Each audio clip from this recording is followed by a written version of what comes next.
They've sold more than 45 million records worldwide. They're the bad boys of rock and roll. Mötley Crüe is a gang that happens to play instruments. Vince, Nicky, Tommy, incredible celebrities. Nicky's the thinker of the bunch. I'm very dark in the way I see things. Vince brings the showmanship. Mick Mars lets his guitar do the talking. And Tommy just is 12 years old all the time. Anything goes. We were like out of our minds. But all the partying took its toll. They would keep spending their money on drugs. This is crazy. They blew up. Nicky said, "You're fired." Vince said, "I'm leaving." It was time for everybody just to, like, hit the reset button. We were at that point where one of us was going to die.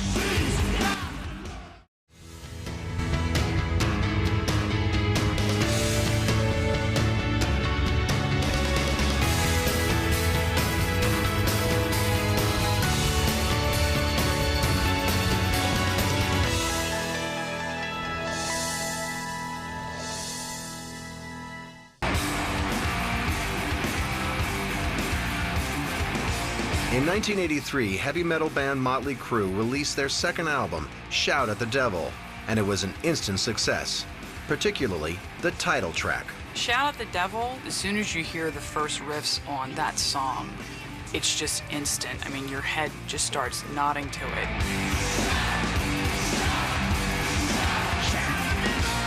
200,000 copies of Shout at the Devil were sold in its first 2 weeks, but charges of Satanism were soon leveled at the band. Tommy Lee had a pentagram on his drum in the video. They had like headbands with a pentagram on it.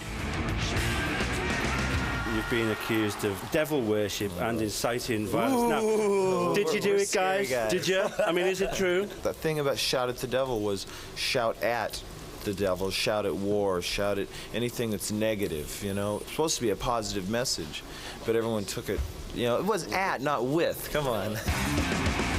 Though the publicity resulting from the band's references to Satanism turned off radio stations across the country, it was only one of the many controversies that would plague the members of Mötley Crüe in their 28-year journey together. One that started out in the rock clubs of Hollywood's Sunset Strip. In early 1981, 4 Southern California musicians joined forces to create Mötley Crüe, who would become one of the biggest bands in rock history. What makes a really great or interesting band is when you have 4, diverse characters that are not supposed to get along, and, they kind of join together. It's weird how we came together. Guitarist Mick Mars and bass player Nicky Sixx had actually met several years earlier. By late 1980, 22-year-old Nicky had made a name for himself in a band called London, but wanted to go out on his own. He met drummer Tommy Lee, who was a high school student at the time. So I went and met Nicky. He's playing me a bunch of stuff that immediately I just started drumming on the table to, and we hit it off like that.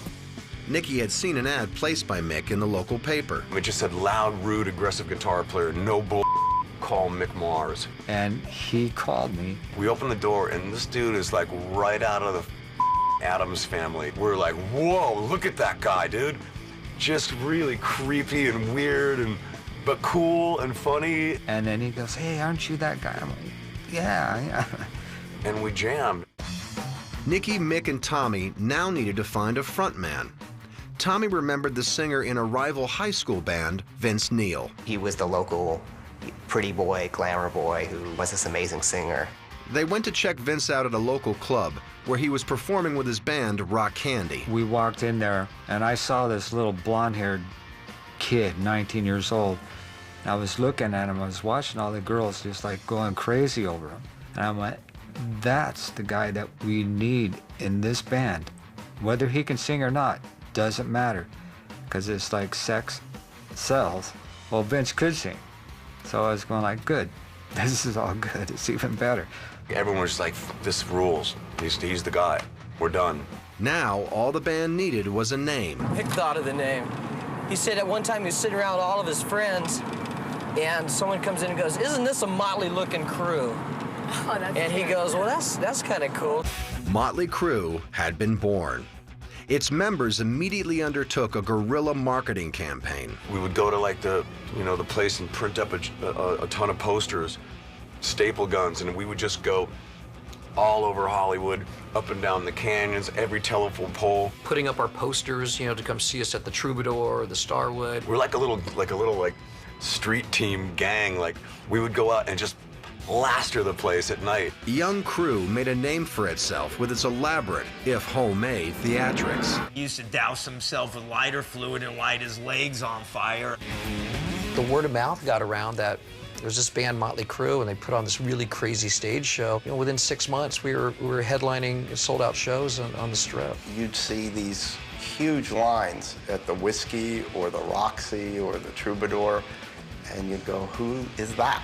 And you would think it could be anyone from Elton John to AC/DC, but it was Mötley Crüe.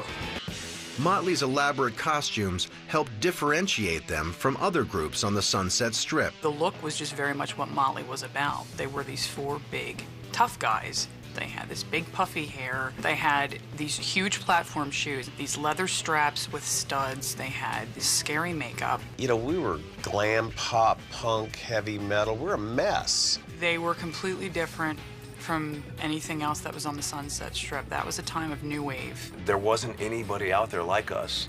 Nowhere. Throughout 1981, the fledgling band struggled to gain a foothold in the LA music scene.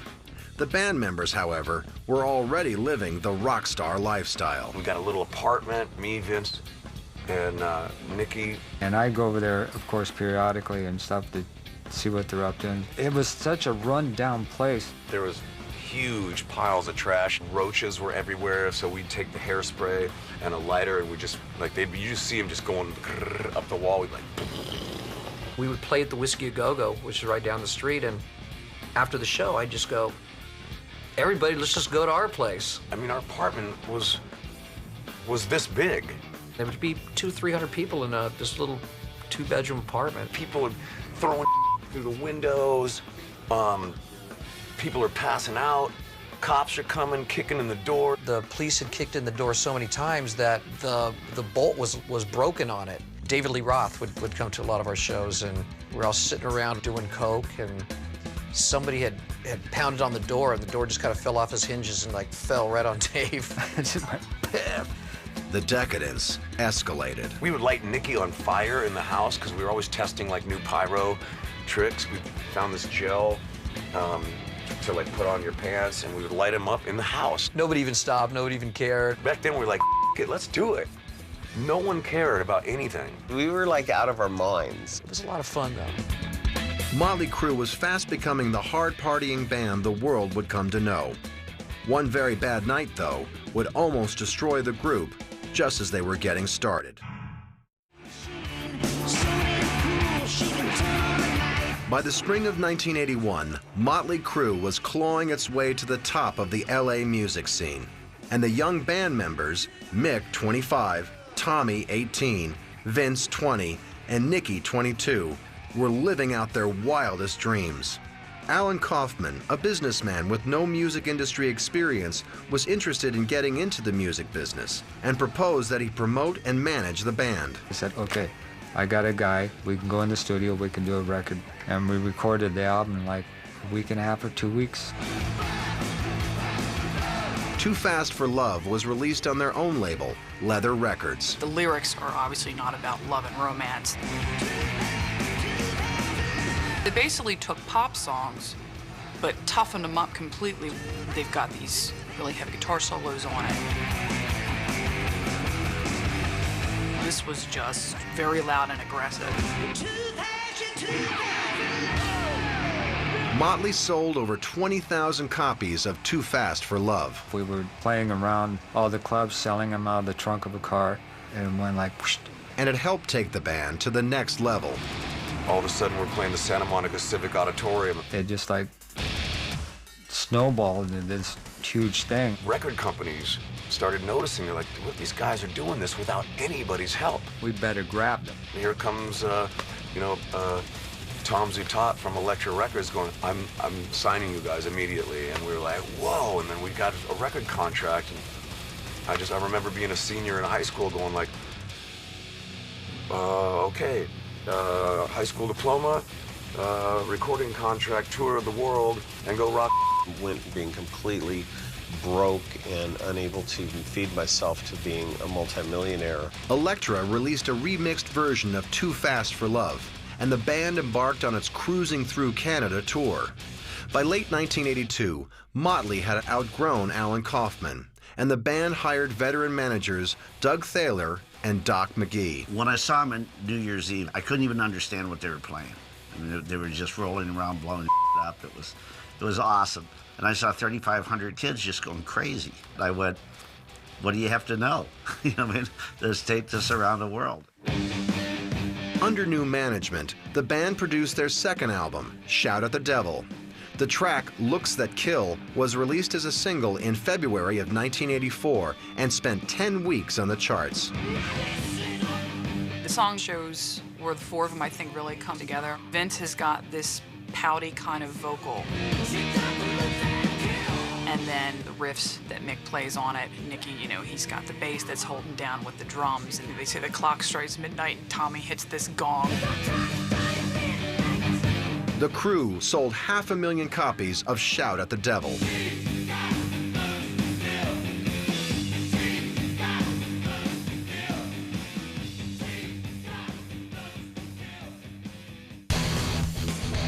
As Mötley's music shot to the top of the charts, their bad behavior also escalated. There's endless stories. I mean, at every hotel they would do something. They used to do what other people did in the 60s, which is like throw television sets out the window. They took it to another degree. They shot a flare gun in a hotel room in Switzerland and almost burned down the hotel. You know, they saw beds in half and make the bed so when you sit down it would fall apart. We had to put up $15,000 deposits to get them into a Howard Johnson. They were not an easy band to manage. They were just crazy.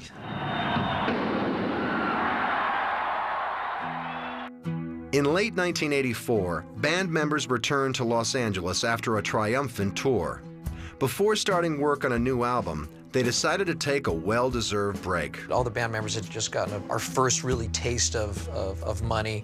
On December 8th, Nicky was in Martinique, while the other band members gathered at Vince's house. We're having like a cool barbecue, you know, party. The drummer of the band Hanoi Rocks, Nicholas Dingley, a.k.a. Razzle, was hanging out with the band. And Vince just bought a Pantera car, fast as hell. The store was just right down the street, and let's go get some beer. And it was just on the way back, you know, I lost control of the car and spun out of control. Razzle, in the passenger seat, was struck by an oncoming car. Way down the street with sirens, and went out on the balcony, looked, you just see red lights, fire trucks, ambulances. We're like, that can't be. So I remember just hauling down the street, and I'll never, ever forget this in my life. I can see Vince's car, and it's just smashed in the center of the road. I walk up, and I see Vince sitting on the curb like this, just crying, freaking out, and shaking. And I see Razzle's shoes. I remember seeing his shoes sitting in the middle of the street, and I was just like, this is not happening. He actually died in my arms, you know. Neil was involved in a head-on traffic accident in Redondo Beach last night. The passenger in his car was killed. Well, I was at the MTV Awards in New York when I got the call. Neil was charged with drunk driving and released on $2,500 bail. It was going to be ugly, you know, and you know, we all thought that Mötley was over as Mötley Crüe at that point. Mötley Crüe, not even 4 years old at the time, seemed about to be destroyed by their own excess. Unbelievable, man.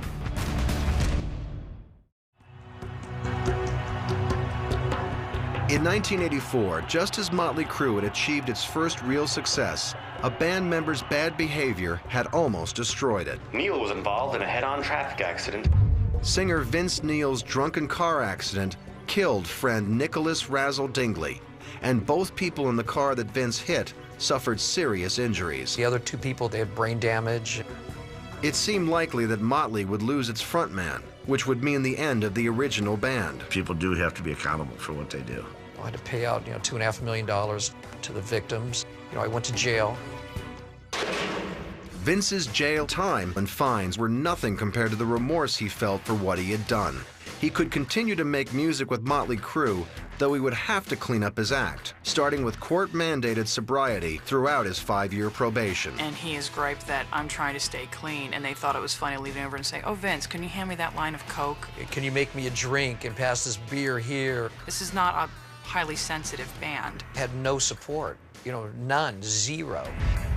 Vince's accident and his fight to stay sober caused immense amounts of friction within the group. Having the band explode and be that big and then have something like this happen. The best way I can sum it up is he hurt a lot of people. It was like, you know, guys, it's an accident, and they didn't see it that way. Vince wasn't any more out of control than anybody else was. It's just that he was now the guy that was wrecking the band.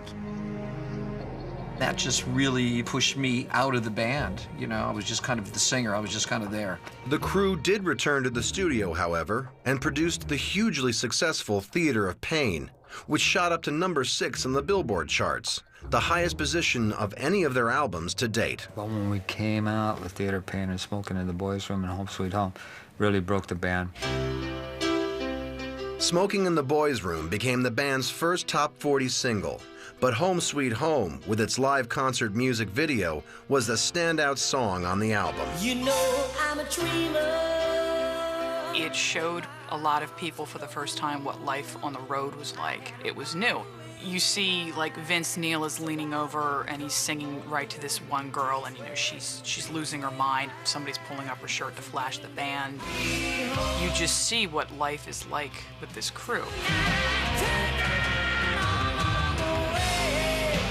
I think it appealed to people because you had this big, tough band, and they're singing about going home, sweet home. You know, they were vulnerable.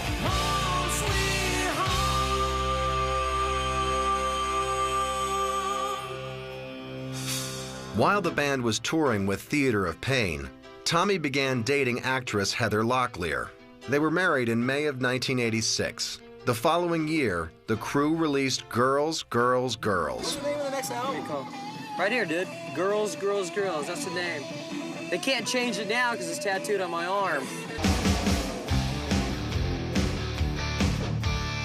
Girls, Girls, Girls is the ultimate 80s party album. It is whiskey, it's women, it's staying out all night long. You can hear the motorcycles revving on that album. It was like a diary into the life of Mötley Crüe.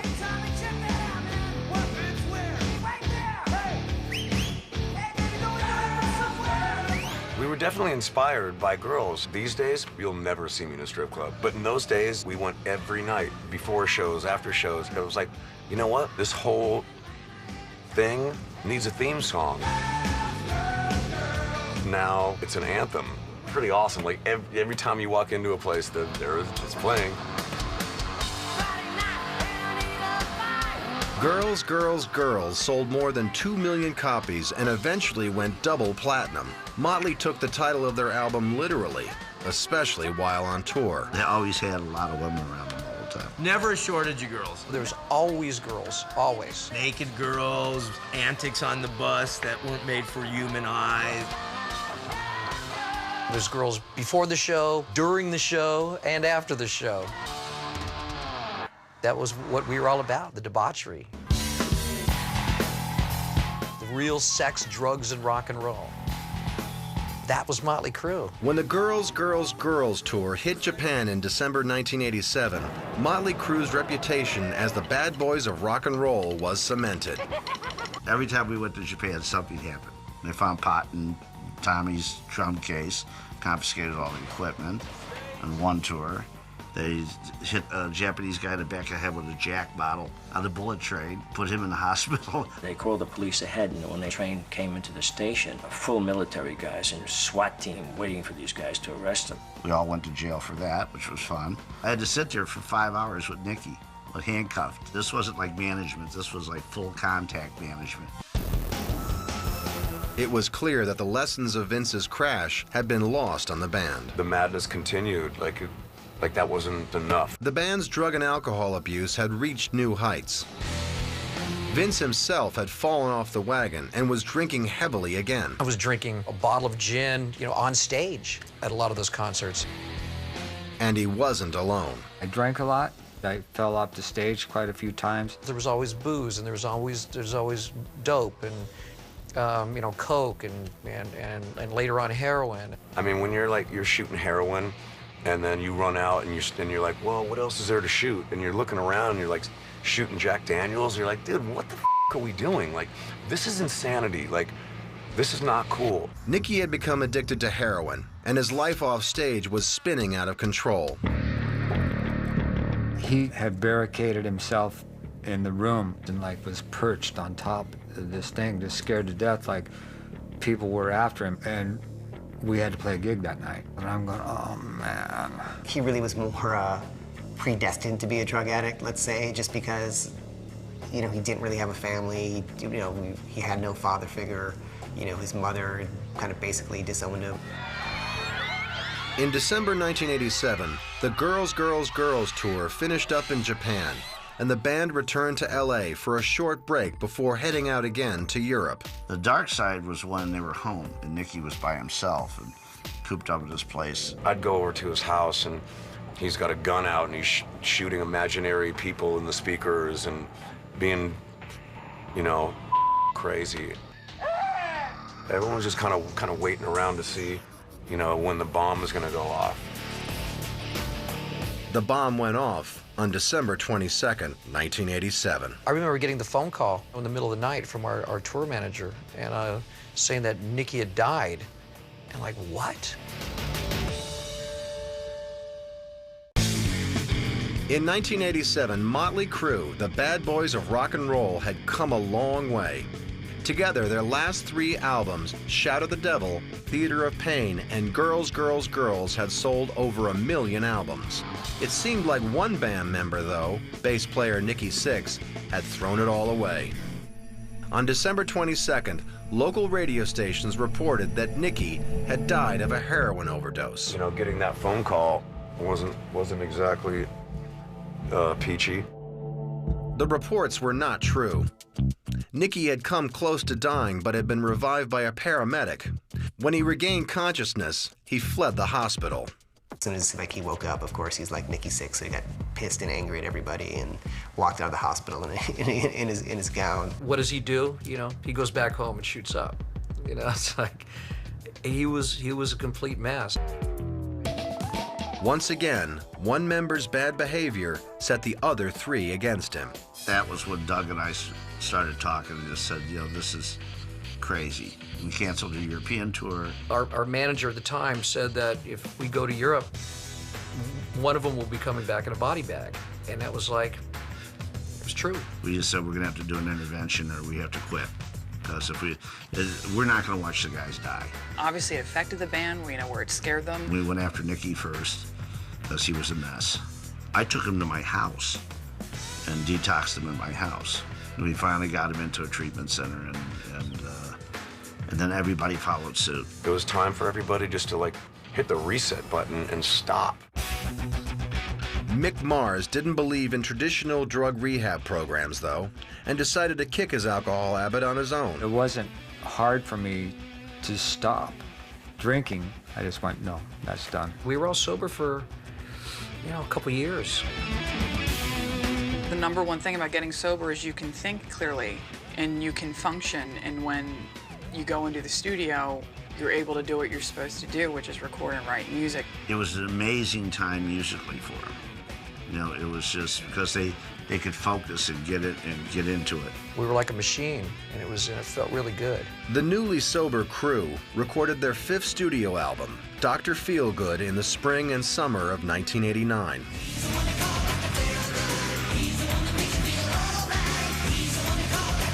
It was a good time for us. We made a great record. We had a great tour. They were probably at their peak musically in the Dr. Feelgood period. Dr. Feelgood was the album for Mötley Crüe that finally did hit #1. And it really rocketed us up.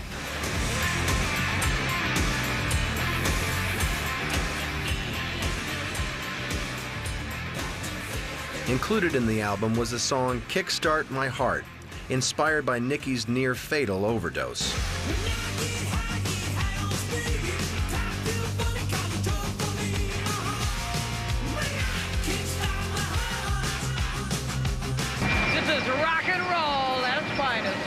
Riding high after the successful and sober Dr. Feelgood recording session, the band headed to the Moscow Music Peace Festival. The concert, held in August of 1989, was organized by Doc McGee to raise funds for an anti-drug charity he started after being convicted of marijuana smuggling. Moscow's pretty bitchin'. It's kind of like LA, just a little bit different. But the band was upset when they perceived that manager Doc McGee favored another client, Bon Jovi, during the festival, getting the other band permission to use pyrotechnics and a time slot that apparently upstaged Mötley Crüe. Turned out to be a disaster for all concerned. They ended their 6-year relationship with him. Co-manager Doug Thaler, though, continued to represent Mötley Crüe. I had pretty much had enough, and they had. And Moscow was the last show. I think it was over just ego. I look back on it now and I said I would never put up with that ever again. By early 1990, band members were, one by one, leaving sobriety behind. They were working to stay clean, but everybody eventually was having slip-ups. Slowly, just like, oh, I think I can have a beer. You know, it's kind of the slide, you know, back into it. So last night of the tour, of course, we're in Hawaii. What a better place to just fire it up, right? So me and Vince are in a strip club. Here comes the girl with the crazy test tube, those stupid shots, and we're like, I look at him, he looks at me, and we're like, You have a band that's that extreme, it's not going to be all of a sudden you turn the page and it's happily ever after. In 1991, Decade of Decadence, the band's first compilation album, was released. That year, Vince Neil became a father when his wife, mud wrestler Charisse Rodell, gave birth to a daughter, Skylar. But responsibilities of fatherhood would not curtail his lifestyle. Vince and the other members of the crew had all gone back to drinking and drug abuse, and for Vince, it affected his work. Someone starts blowing off rehearsals, stops showing up, feels like they stopped caring. One day at the studio, things turned ugly. You know, Vince likes to have his version of it, and I like to have my version of it. That was a, you know, he said, she said thing. Vince was dealing with his demons and wasn't being completely honest. The man felt like he'd been lying to him. I showed up at rehearsal and you know, it was F you, F you. Nikki said, you're fired. Vince said, I'm leaving. You know, we made a pact to not drink. We made a pact to not do drugs. And he was drinking, and that was a breakdown for the band. I just think they just didn't want me in the band anymore. Being that we are these rabid dogs, we really sometimes, you know, we will attack, but sometimes we attack each other. It was like, you know, we're gonna let you out of your contract and you can go and do whatever you want to do. And I was just shocked. I go, you're kidding me, right? For the first time in over a decade, Vince was on his own. I just thought the best thing for myself was to get in the studio right away and put out a record and put out a, you know, I had a song within 6 weeks on the radio with You're Invited But Your Friend Can't Come. And it felt good. It felt like I really felt alive being on my own. But it was like I had to humble up a bit. Instead of headlining arenas, I went out open for Van Halen, you know, and I was the opening act again. Part of the Mötley Crüe code had always been that each band member was irreplaceable. In this band, there's 4 individual characters. It's and if one left or one was replaced, it would never be the same. So if one person left, it wouldn't be magic anymore. Split off the back. But in September of 1992, the crew broke its own rule and brought in singer John Corabi to replace Vince. They had been practicing with John for a few months, but only now made it official. The band at that time thought, well, this is a good thing. There was 4 ingredients. We took 1/4 out and put a stronger 4th in. It's just better. Better, faster, louder. It's about now. It's not about then. That's over. It's dead. It's past tense. You know, you can't live in the past. Die-hard Crüe fans were not happy. When Vince Neil left the band, that brought a lot of division among fans. The band's first album with their new vocalist was boldly titled Mötley Crüe. The sound is a complete change from the regular Mötley Crüe sound. Its highly anticipated release in 1994 was only modestly successful. When a frontman leaves a band, it's the voice of the band, it's the showman, and that's what people are looking for the most when they go to a concert. The album didn't work out well, And the band was facing, do we try to bring back Vince or do we carry on? After a decade of tearing up the heavy metal music scene, one of the hugest acts in rock history seemed about to implode. Everything that we worked for, we're watching it all head for a big giant crash and burn. By 1994, Mötley Crüe had released their first album without charismatic frontman Vince Neil. Vince had left the band following a dispute in 1992 and was now pursuing a solo career. But he put his music on hold when his 4-year-old daughter Skylar became gravely ill. All of a sudden, you know, we thought she had her appendix went out, and you know, later found out it was cancer of the stomach. You know, and as a father, you know, you want to protect your kids, and you know, you can't. She was diagnosed in April, and by August she had passed away. When Vince told me about losing his daughter to, you know, a tumor, I think that was like the hardest thing for him to say. It was definitely like the hardest time in his life. I hadn't talked to anybody. I was just living on the beach in Malibu. I had no plans to do anything at that time. I'd pretty much written off Mötley at that point. Mötley's fans had seemed to write off the band as well, but Alan Kovac, who'd taken over as the band's manager in 1994, had a plan. I said, you really need to replace Corabi with Vince. And if you do, you'll have a career, and if you don't, you won't. Mick, Nicky, and Tommy needed Vince back in Mötley Crüe, and Vince needed Mötley Crüe just as much. I knew I could convince Vince that playing in arenas was better than slogging it out and trying to develop your own career. And that worked. Corabi was released from Mötley Crüe, and Vince rejoined the band in 1997 after a 5-year absence.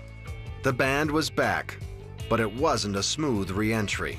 I hated being back in the band. I was kind of talked into it, you know, being back in Mötley Crüe. When Mötley entered the studio to record Generation Swine, their first album as a reunited group, Vince had difficulty reconnecting. I didn't like the songs. I didn't like anybody. I was just kind of going through the motions. And the album suffered. It debuted at #4, but then beyond that, it just kind of went off the charts. It wasn't a very good record at all. You know, it was a bad time for the band. Nobody's really into it anymore. The band felt that their record label, Elektra, had failed to support the album. When it came time to renew their contract with the label, the crew had a choice. They could continue with Elektra and receive large advances, or move on their own and own what every band would love to own. They chose to own their content. When Mötley Crüe left Elektra Records, they were able to take their masters with them, which is pretty unique considering how successful Mötley Crüe was for that label. The band now owned the rights to all of their music and formed Mötley Records so they could build on their earlier successes. The Beatles don't own their masters, but Mötley Crüe do. Mötley decided to bet on themselves. In 1999, Mötley released a compilation album called Crucial Crew. But as the band was trying to get back on track musically, one of their members was derailing personally. Tommy Lee's marriage to third wife Pamela Anderson was notoriously rocky. In 1998, Lee was arrested and pled no contest to spousal abuse and was sentenced to 6 months in jail. Shortly after his release, Tommy Lee decided to pursue personal projects. He wanted no part of Mötley Crüe. At the time, I think they were playing like gymnasiums in like Canada. Tommy felt like he really wanted to get into like kind of techno and electronic music. Randy Castillo, Ozzy Osbourne's longtime drummer, was brought in to replace Tommy on the drums. Once again, the crew was operating without an original band member. Fans and critics felt the loss. To me, it's not Mötley Crüe, unless it's the 4 of them. It's about those guys and the chemistry of those guys. The studio album, New Tattoo, released in 2000, suffered. It wasn't a Mötley Crüe record. It was 3 guys in Mötley Crüe, and that says it all. This band is different than most bands because most bands, there's 4 stars in this band. That year, the band began work on their tell-all autobiography, The Dirt. We'd be hanging around on a tour bus, and all day they'd just be going back and forth with these stories. It was just endless, and I thought, I got to do a book on them. Released in June of 2001, The Dirt confirmed the off-stage antics of the Crüe and brought the band to a wider audience. The book became one of the biggest selling rock books ever because you really got the truth. As the band turned 20, they were dealt another blow when replacement drummer Randy Castillo died of cancer. Tommy Lee considered returning to the band and restoring the original lineup. But guitarist Mick Mars was undergoing troubles of his own. Mick had been quietly battling a degenerative bone disease called ankylosing spondylitis. My AS, let's make it easy, AS started way back when I was a kid, and I started noticing my hips were hurting. It's kind of where like the bone material between your spine just kind of fuses together. And basically it's just in a lot of pain constantly. Yet for 2 decades, he had kept it to himself. The guys didn't know that I had it, and I was getting like more and more, bent. And a lot of times they go, straighten up, Mick, and hit me on the back, not knowing how much pain I was in. It had become harder and harder to perform, and Mick became more and more depressed. Just as the band seemed poised for a reunion, Mick had dropped out of sight. Nicky, Vince, and Tommy were ready to go, but the guy who was always ready had disappeared. No one could find Mick. We were trying to get back together, but I was like slowly dying. In 2004, the release of the tell-all autobiography, The Dirt, had led to a Mötley Crüe renaissance, and a reunion seemed imminent. But guitarist Mick Mars was lost in a fog of illness, depression, and prescription drug addiction, and he had disappeared from view. Nicky, who was the guy in the band that kept in touch with Mick, couldn't find him. Nicky and manager Alan Kovac went to Mick's house, determined to find out what had happened to their friend. When you opened up that door, you thought you were in a movie. Mick looked like Howard Hughes. He had nails that were 2 inches, 3 inches long. His hip had deteriorated to the point where he couldn't walk. He was down to less than 90 pounds. Alan Kovac, my manager, came in and he goes, we're going to do something about this now. And he said, if you can help me, I'm committed to doing it. First, Mick needed help with his drug problem. Painkillers, sedatives, if you're taking those kinds of things, they're, highly addictive, and withdrawing from them can kill you. I desperately wanted to get off this stuff, and I had no way until Alan came in. Alan Kovac and Nicky saved my life. As Mick overcame his depression and began to manage his medical condition, he turned back to his music. I hadn't played guitar. I put it down, and I hadn't played for 2 years. It was like that bad. And I slowly started playing again, a little bit at a time. I came back a better player. Mick was back in action, and Tommy rejoined Mötley.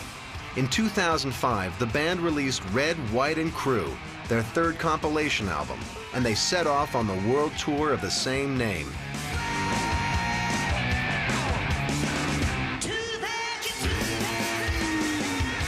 The Carnival of Sins tour followed soon after. Mick did both tours and took his place on stage with Nicky, Tommy, and Vince. I'm not able to do like jumps and rolls and, running around the stage like the other guys do. His movement is limited, but his hands are just on fire.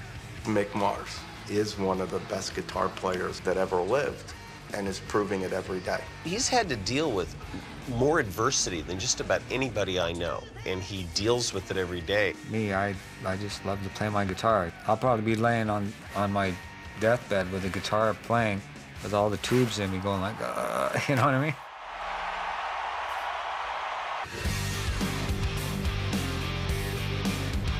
In 2008, 27 years after releasing Too Fast for Love on their own label, Mick, Nicky, Tommy, and Vince were back in the studio. It was time to come together and make their first album in a decade. The new Saints of Los Angeles album, it's a lot of fun. Saints of Los Angeles was released in June. It is loosely based on The Dirt. lot of good stuff on the record. It sounds you know, retro. When this band's on, you know, we're monsters. Mötley was the first group to release a single, Saints of Los Angeles, on the Rock Band gaming platform. Our fans love Rock Band. Rock Band fans love Mötley Crüe. For us, it's a way to get our music to a lot of people. Rock Band has attracted a whole new generation of fans to Mötley Crüe, as has Crüe Fest, which toured throughout the summer of 2008. It's something that the band has wanted for a long time. And it's finally happened. Like, we're like, wow, dude, we got our own festival. Crüe Fest played over 40+ cities and was the top-selling tour of the summer. It showcased the talent of younger metal bands like Buckcherry, Trapped, and Papa Roach. And that's their way of giving back.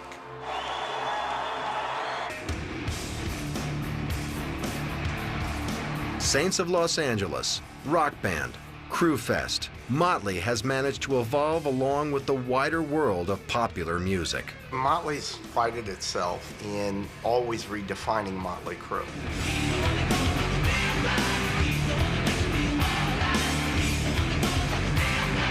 But the Crüe's place in rock history was cemented long ago by their hard partying ways. Mötley Crüe are the first American band that really showed people this is what sex, drugs, and rock and roll is all about. When you think of a certain period of music, of life, of lawlessness, you know, Mötley Crüe is the only band whose name comes to mind. They're a real rock band, and it's authentic. These guys have been around me, you know, my whole life, pretty much. I didn't even want us to last this long. My sole intention was to crash and burn. I didn't think they would be alive, but they made it past 30. I remind Nikki of that all the time. The truth is, I like this. The truth is, I'm addicted to this. I'm gonna keep doing it.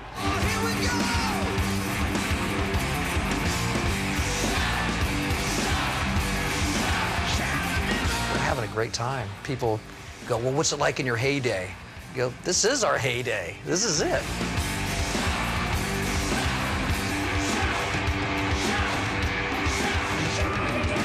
A 25-year longevity, that's something to be proud of. I mean, when I tour now, I see a lot of the fans that have grown old with me, and they bring their kids, and it's a very cool thing. We've been having, like, probably more fun than humans are allowed to have.